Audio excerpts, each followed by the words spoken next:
तो mat dog channel में आपका स्वागत है। आज पहली बार मैं आपके लिए लॉन्ग वीडियो लेके आया हूं और इस वीडियो में मैं आपको बताऊंगा आईवी फ्लूइड्स के बारे में। तो चलिए वीडियो शुरू करते हैं। हॉस्पिटल में मरीज को सबसे पहले क्या दिया जाता है? ज्यादातर तौर पे ये होते हैं आईवी फ्लूइड्स। लेकिन क्या आप जानते हैं कि आईवी फ्लूइड अलग अलग टाइप के होते हैं और इनका इस्तेमाल अलग अलग सिचुएशन में अलग अलग तरह से किया जाता है। आईवी फ्लूइड जिंदगी बचा सकता है, लेकिन अगर किसी को गलत आईवी फ्लूइड दे दिया जाए तो वही उसके लिए खतरा भी बन सकता है। आज इस वीडियो में हम आईवी फ्लूइड को आसान भाषा में समझने की कोशिश करेंगे। आपने देखा होगा कि किसी मरीज को इमरजेंसी में ड्रिप लगाई जाती है और सवाल ये है कि normal saline, Ringer lactate, dextrose ये क्या होते हैं और इनका इस्तेमाल कब और क्यों किया जाता है। आईवी फ्लूइड यानी कि इंट्रावेनस फ्लूइड, ये वेन में डायरेक्ट दिए जाते हैं। इनका काम होता है बॉडी को हाइड्रेट रखना, इन ब्लड सर्कुलेशन को सपोर्ट करना और इलेक्ट्रोलाइट बैलेंस को बना के रखना। आईवी फ्लूइड्स को टू टाइप्स में डिवाइड किया जाता है। फर्स्ट है क्रिस्टलोइड्स और सेकंड है कोलोइड्स।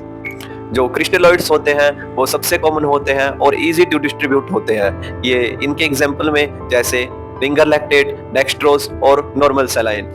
जो कोलोइड्स होते हैं ये प्रोटीन और स्टार्च सॉल्यूशन होते हैं और ये वॉल्यूम को एक्सपेंड करने का काम करते हैं। इनके एग्जांपल में आता है जैसे एल्बुमिन, डेक्सट्रान और हेटास्टार्च।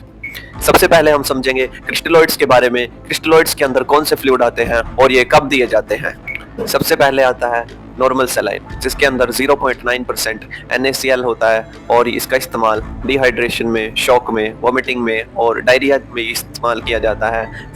लेकिन अगर इसको हम ज़्यादा दे पेशेंट को तो एसिडोसिस भी हो सकता है।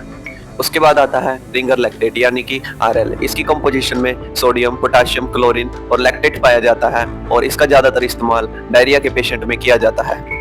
लैक्टेट लीवर में मेटाबोलाइज होकर कार्बोनेट बनाता है जो कि एसिडोसिस को ठीक करता है। अगर किसी को बर्न हुआ है या फिर सर्जरी हुई है तो उसके लिए हम रिंगर लैक्टेट का इस्तेमाल करते हैं।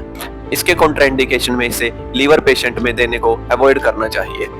उसके बाद आता है डेक्सट्रोज सॉल्यूशन। ये आपको एनर्जी प्रोवाइड करते हैं। इनका इस्तेमाल हाइपोग्लाइसीमिया यानी किसी की अगर शुगर कम हो गई है, इंसुलिन ओवरडोज, अगर कोई इंसुलिन ओवरडोज में आया है या फिर अगर कोई एनपीओ पेशेंट है आपके पास तो उसमें हम डेक्सट्रोज का इस्तेमाल कर सकते हैं।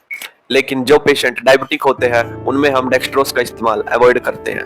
उसके बाद आता है हाफ नॉर्मल सैलाइन, जिसके अंदर 0.45% NaCl होता है और इसका इस्तेमाल हाइपोनेट्रीमिया के पेशेंट में किया जाता है जिसमें सोडियम की मात्रा शरीर में कम हो जाती है। लेकिन अगर ये आप किसी को ज्यादा जल्दी से दे देते हैं या ज्यादा फास्ट दे देते हैं तो सेरिब्रल एडिमा होने के चांस रहते हैं। उसके बाद हम बात करेंगे कोलोइड्स के बारे में। जो कोलोइड्स होते हैं उसके अंदर एल्बुमिन और डेक्सट्रान और हेटास्टार्च आते हैं। सबसे पहले हम बात करते हैं एल्बुमिन के बारे में। एल्बुमिन क्या होते हैं?